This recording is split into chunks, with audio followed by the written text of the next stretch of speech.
Il est avec nous pour feuilleter nos différents journaux. Renaud, bonjour. Bonjour Joël. Comment ça va? Ça va. Bonjour à tous les téléspectateurs aussi.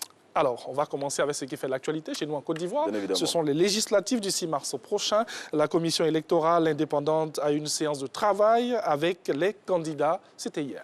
Oui, effectivement, et au cours de cette rencontre qui a enregistré la participation de la représentante spéciale du programme des Nations Unies pour le développement PNUD, Ibrahim Koulibaly Kuibiert, selon l'Inter, a présenté le mode opératoire du scrutin législatif aux participants.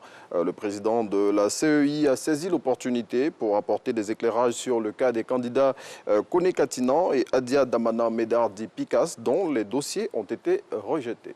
Élection législative encore. Choisissez des députés capables de défendre vos intérêts, nous dit-on. C'est le message adressé hier par la ministre Kandia Camara aux communautés du Grand Ouest résidant dans la commune d'Abobo selon Le Matin. On croit la candidate aux législatives qui est tête de liste du Rassemblement des Oufouettistes pour la démocratie et la paix dans cette commune. Les populations doivent choisir les personnes qui peuvent véritablement porter leur voix au sein de l'hémicycle. Elle a profité de cette occasion pour donner des nouvelles du Premier ministre Ahmed Bakayoko, par ailleurs Premier magistrat d'Abobo, qui selon elle l'a chargé de dire à ses administrés qu'il va bien. Et on parle santé maintenant, lutte contre la Covid-19. La Côte d'Ivoire reçoit ses premiers vaccins ce vendredi. Oui, c'est ce que révèle Soir Info dans son numéro de ce mercredi 24 février 2021. Selon le confrère qui cite des sources proches du ministère de la Santé et de l'Hygiène publique, sauf changement de dernière minute, notre pays recevra les premières doses du vaccin britannique AstraZeneca ce vendredi afin d'entamer sa campagne de vaccination contre la pandémie du moment pour le mois de mars. Et on reste en santé, toujours. Lutte contre la maladie à virus Ebola en Guinée. Une campagne de vaccination a démarré hier. Oui, les autorités guinéennes ont lancé une vaste campagne de vaccination contre la fièvre hémorragique dans le pays depuis hier. Cette opération a été possible grâce à l'Organisation mondiale de la santé dont on voit ici à l'image le directeur général, le docteur Tedros Adhanom Ghebreyesus, l'OMS qui a envoyé 11 000 doses de vaccins contre l'Ebola dans le pays. Et selon le DG de l'OMS qui est cité par le Nouveau Réveil, d'autres doses de vaccins viendront compléter celles déjà disponibles dans les jours à venir pour contrecarrer l'évolution de la pandémie. Et on change de sujet avec la gestion de la forêt classée de Gouandébé. Le ministère des Eaux et Forêts et le Conseil régional du Cavali signent un accord. Oui, le ministre Alain Richard Danvaï des Eaux et Forêts et sa collègue Anne-Désirée Oloto de l'assainissement et de la salubrité urbaine, par ailleurs présidente du conseil régional du Cavali, ont signé une convention d'aménagement de la forêt classée du Gouin-Débé. Cet accord, selon ces signataires qui sont cités par le Patriote, va permettre de renforcer le cadre de paix et de tranquillité retrouvé entre les populations autochtones, allochtones et allogènes de la ville de Guiglo. Dans la pratique, cet accord permettra de mettre à la disposition des paysans 20 000 hectares sur les 133 000 que compte cette forêt classée pour leur permettre de poursuivre leurs activités agricoles tout en participant à la reconstruction du couvert forestier. Et Renault lutte contre la fraude sur l'électricité. C'était chaud à Port-Bouët dans la nuit de lundi à mardi. Oui, tout à fait. La gendarmerie et la Compagnie nationale d'électricité ont effectué une descente musclée dans le quartier abattoir de la commune de Port-Bouët dans le cadre de la répression contre la fraude sur l'électricité. Et au cours de cette opération, plusieurs blessés ont été enregistrés.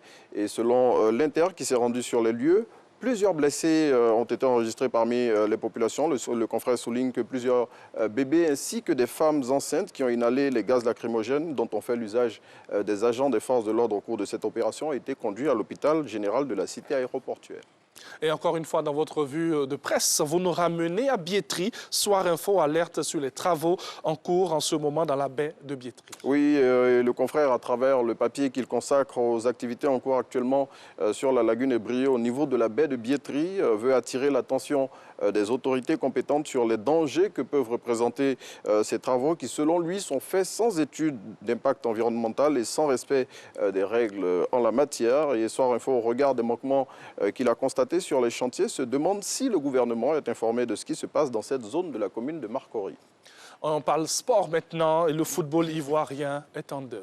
Oui, Willy Bracciano, l'un des espoirs du football ivoirien, est décédé hier. L'ex-international espoir ivoirien qui a été révélé sous les couleurs de l'ASEC Mimosa a été emporté par un mal pernicieux dont il souffrait depuis de longs mois.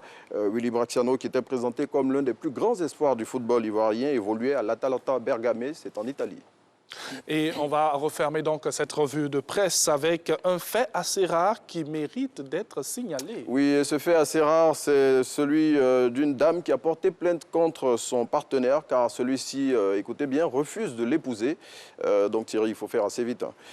L'histoire se passe en Zambie et après 8 ans de relation, une jeune dame de 26 ans a décidé de traduire le père de son enfant devant les tribunaux, car il ne se décide toujours pas à l'emmener devant le maire après la dot qu'il a faite depuis très longtemps. Et selon la jeune dame qui est citée par les médias zambiens, elle est fatiguée d'attendre que son très cher amant se décide à l'envoyer chez le maire. La jeune dame qui vit depuis chez ses parents, depuis 8 ans. Depuis 8 ans. Oui. Il ne faut pas que ce soit un exemple. Bon, je veux dire, le temps d'attente et le temps d'étude des dossiers, comme le dit José, ne doit pas durer aussi longtemps que ça. Mais c'est vrai, on attend certes, mais aussi en face. Bon, j'espère que ça ne va pas faire des émules ici, sinon on va avoir beaucoup d'hommes traduits devant les tribunaux en Côte d'Ivoire. Ah, j'imagine. J'imagine ce qui va se passer. En tout cas, merci Renaud. Merci. Pour toutes ces informations. Oui. Il y en avait beaucoup aujourd'hui. Oui, 9. Ouais. L'actualité est assez abondante ces jours-ci. Et c'est ça qui est important. Surtout avec les législatives. Et puis, oui. Autre fait qu'il fallait signaler aussi, ce qui s'est produit à Port-Boué, oui. Les échauffourées qu'il y a eu dans la commune après la descente des forces de l'ordre en relation avec la Compagnie nationale d'électricité. Oui. Ça a perturbé la circulation hier parce que ça s'est poursuivi hier. Hein. Ça s'est passé dans la nuit de lundi à mardi et jusqu'à hier dans la journée. Les tensions étaient encore palpables dans la commune. On espère qu'on va trouver une solution et puis on va avancer. Oui. Okay. Merci beaucoup à Renaud pour toutes ces informations. Donc,